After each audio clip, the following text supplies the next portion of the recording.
Disneyland. Depending on your experience with this place, hearing that word may have made you think of family vacations and nostalgic memories that have forever been inscribed in your mind. Or it may have made you feel a sense of dread at how much you spent there, how much time you wasted standing in lines for rides, shows, food, and, well, everything. And phrases like, "the magic starts here," and "where dreams come true" are just a lot of marketing nonsense. But for those of you who felt the rush of warm, fuzzy feelings, Disneyland really is a special and magical place. But what makes Disneyland so special that an adult man would, of his own volition, wear mini ears? As a kid growing up in California, Disneyland was a staple of family vacations and school trips. As a matter of fact, some, if not all, of my earliest memories of family vacations include Disneyland, and there are many places within the park that I can attach those memories to. I can remember sitting on a terrace with my parents while I held onto my first rifle, a Pirates of the Caribbean wooden toy that helped me defeat bad guys for years to come. I can remember being terrified of all the big mountain rides, like Matterhorn, and being forced by my uncle and cousins to go on the intimidating Space Mountain. And there was the time the happiest place on Earth became the most depressing one when a girlfriend and I split up and spent the day in the park with our own groups of friends.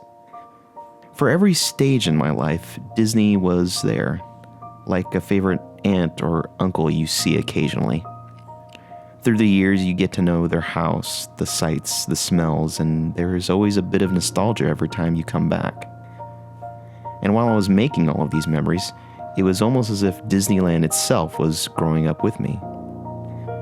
When Walt Disney first conceived of Disneyland, carnivals in America didn't have the best of reputations. So Disney decided to make a family-friendly carnival centered around Disney characters. Disney himself was always looking toward the future and trying to find ways to make the park better. It was Disney who pioneered many of the technologies and practices that you see in theme parks today.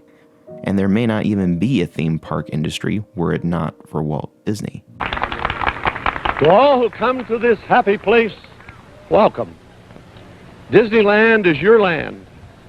Here age relives fond memories of the past, and here youth may savor the challenge and promise of the future. Disneyland is dedicated to the ideals, the dreams, and the hard facts that have created America, with the hope that it will be a source of joy and inspiration to all the world. And that pioneering spirit continues to today with new lands, new technologies, and new rides. What was once a place where you could drive up to the front gate, park, and walk right in, has now become a multi-park, multi-day entertainment experience. Disney has always been a place with one foot firmly in the past while never losing sight of the future, and striving towards keeping the place magical. As a kid, I believed in that magic. I believed that literally anything was possible in that place.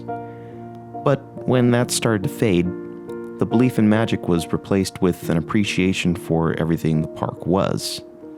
The detail of the buildings, the storytelling integrated into every ride, the technology that ran the park, and the sense that everyone working there kind of believed in that magic too.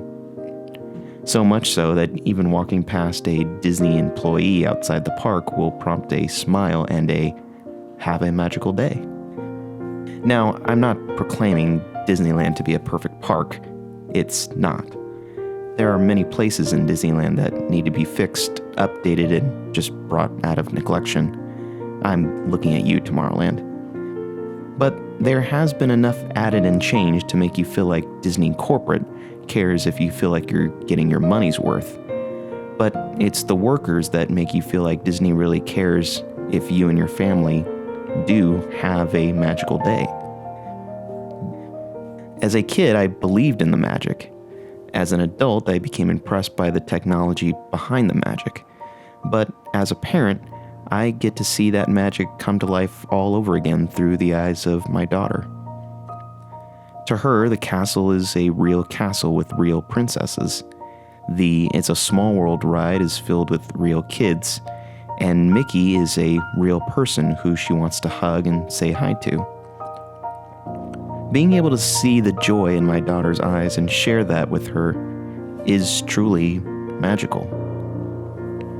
So perhaps that is the real magic of Disney, that no matter what age you are, you can find something to appreciate about it. Whether it be a romantic couples trip, a friend's hangout day, or a grandmother sharing what she had as a little girl with her granddaughter. If you can look through the eyes of a little child, whether it is your real one or your internal one, Disneyland will always be a truly magical and special place.